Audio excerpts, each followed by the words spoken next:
Hello, I'm Craig Stevens and welcome to the show. Now, what do you know about the Sultanate of Oman in the Middle East? Did you know that the New York Times has just named Oman as one of its top destinations for 2015? I'm joined today by television presenter and rather keen traveller, Kate Humble.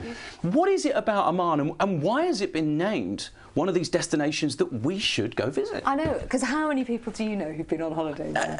No one. Now you. Me, you know me, yes. Well, I'll tell you the reason I went there, and it was actually, I was inspired because I went there to film. First of all, so I went there for a job. I went to film this stuff. This is frankincense. It's very, very intrinsic to Omani culture. It's an incense and it's harvested from trees, but it is still grown in a region called Salalah in the south of Oman. So we went there, and I have to say that I imagined Oman would be a little bit kind of featureless, a little bit kind of, you know, sandy and not. Isn't that lovely? It smells That's gorgeous, doesn't it?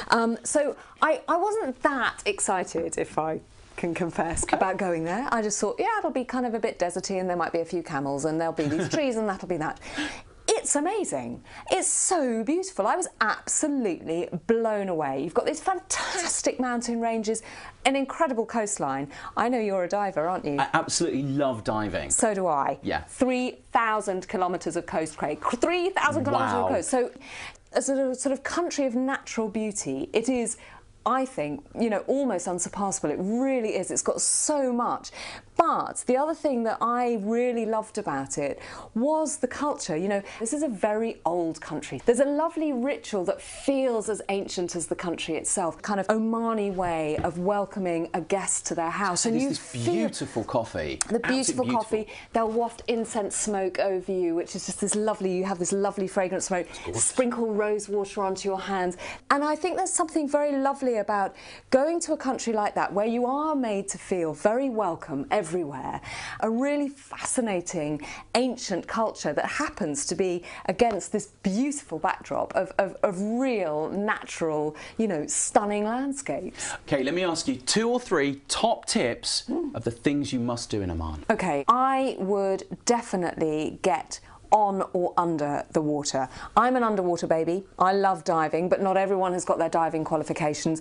You don't need to have a diving qualification to still really appreciate the fantastic marine life around the coast of Oman. So I would get a mask and a set of fins and go out and do a bit of a snorkel. Or Oman's become a really keen sailing nation. You can go out and learn to sail there. So get out on the water, because one of the things that you will almost certainly see, if you're lucky, are dolphins.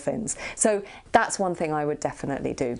For history buffs, there are wonderful old forts and castles up in the hills, beautifully restored, a lot of them. You can really, when you walk around them, you get a real sense of how these buildings worked. You know, sometimes when you go to sort of old ruins, it's very, very difficult to imagine how people lived in them or how they worked as buildings.